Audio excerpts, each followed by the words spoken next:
changed from being a teacher to being a writer. True. I would point out that there was a long period there where I was doing both.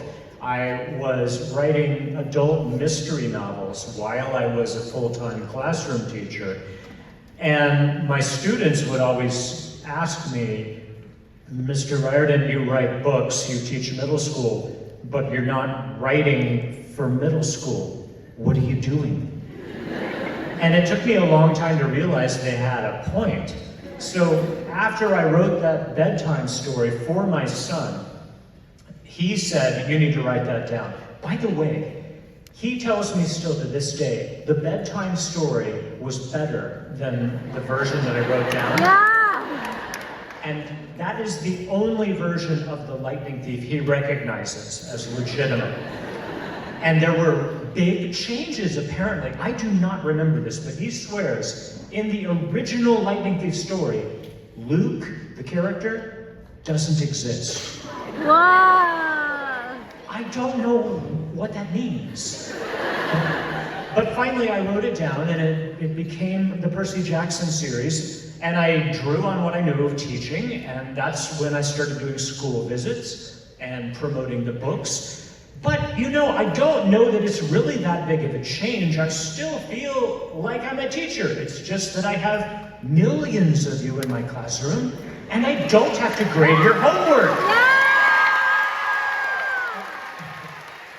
I also want to note, I now really love the idea that your son is like a Percy Jackson truther. And he's like, this is the real version, you are all fake, and none of this is real. I love that. But then we went from Greek mythology to Greek and Roman mythology. Yeah. Okay, It yes. boggles my mind.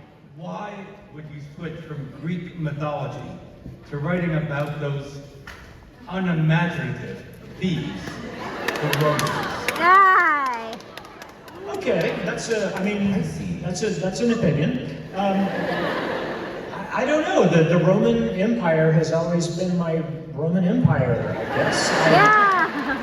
I do like teaching and learning about ancient Rome, and yes, maybe they didn't invent everything about mythology, but I thought it would be fun to do something a little bit different after the Percy Jackson's first 5 books. And I thought, I know, let's say there is another camp on the West Coast where the Roman demigods go and train, and it's like more like a legion, and they're all military and all of that.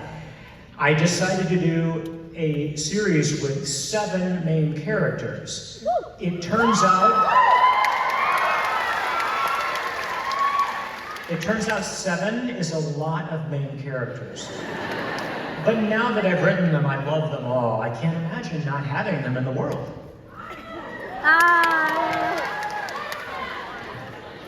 Except for... I will confess, I am not familiar with this.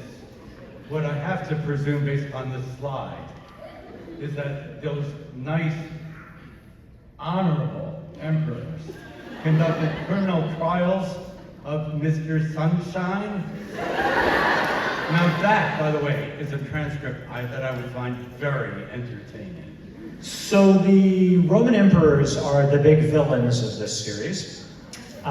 This is based on a myth where Apollo was punished by his dad Zeus, who decided to basically ground him and make him into a mortal schmuck.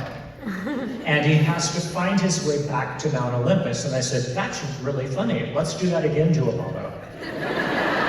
So I wrote the 5-book series called The Trials of Apollo, where he has to find his way back to Olympus. And, you know, those Roman emperors, well, they were certainly something. Nero, Caligula, Commodus, great guys. You were all wonderful humans. Yeah!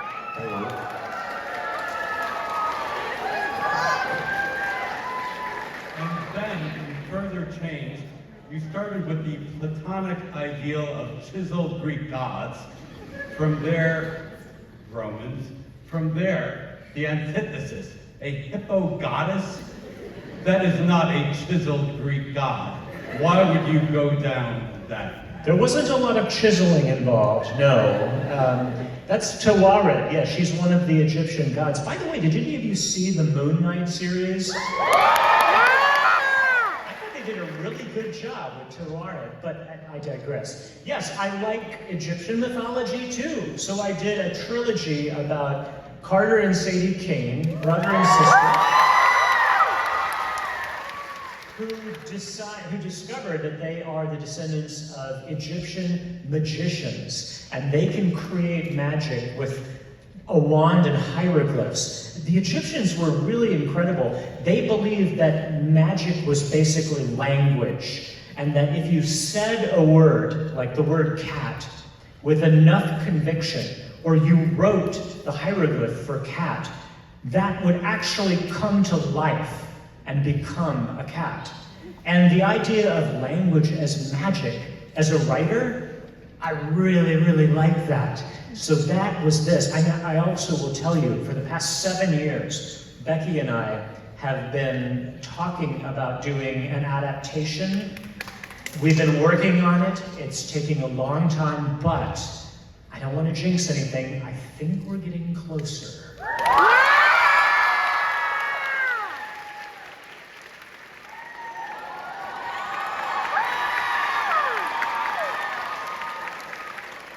Just when we thought it couldn't get any lower or more bizarre. Why? Okay, that's a fair question. I don't remember what I did to anger those Vikings, but that was backstage in one of the Magnus Chase events. Magnus Chase is my trilogy about Norse mythology, which again, I don't know what to tell you. I mean, I like that too. I grew up reading the Mighty Thor comic books. I read the Norse myths. I really enjoyed them. So when I moved to Boston with my family about 13 years ago, I decided to set that series in my new hometown of Boston, which weirdly enough, there are a lot of connections between Boston and the Vikings. There is the Longfellow Bridge across the Charles River has Viking longships carved along the side. There is a statue of Leif Erikson in the park there. So there are these connections. I made Boston the entrance to the afterlife, Valhalla.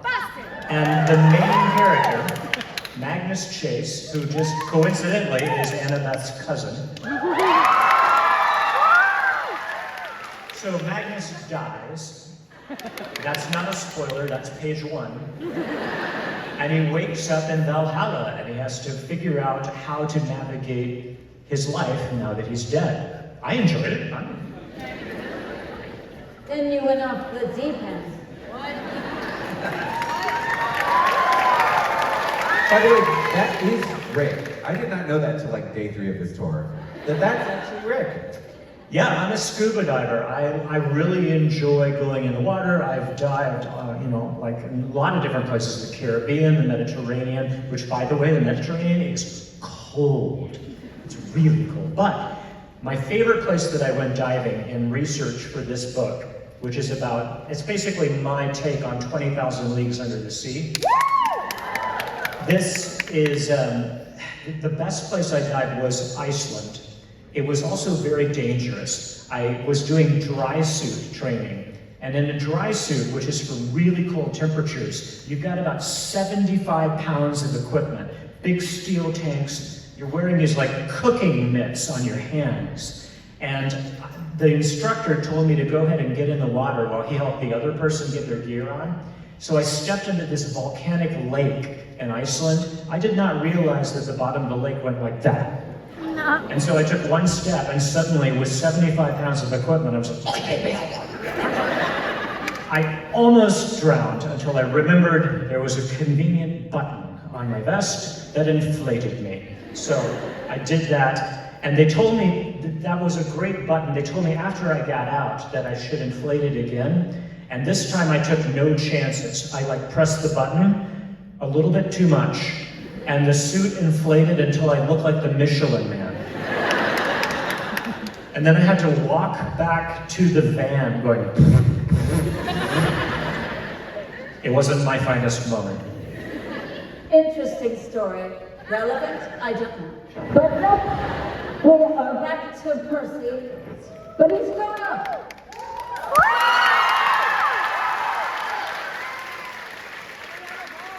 True, yes, I did go back to writing about Percy a little bit older. Now, no, he hasn't grown up yet. Poor guy has been 17 for a decade now.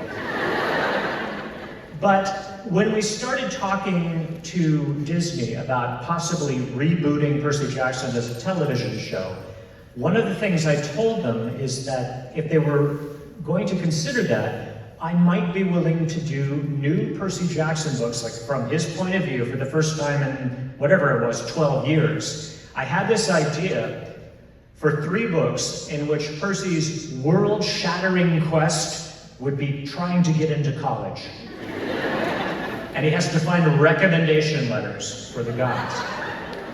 Turns out I didn't need to write those. They were going to do the TV show anyway. But then I had these 3 ideas. And so I've already written the first 2, and I'm working right now on the 3rd one. Stay tuned.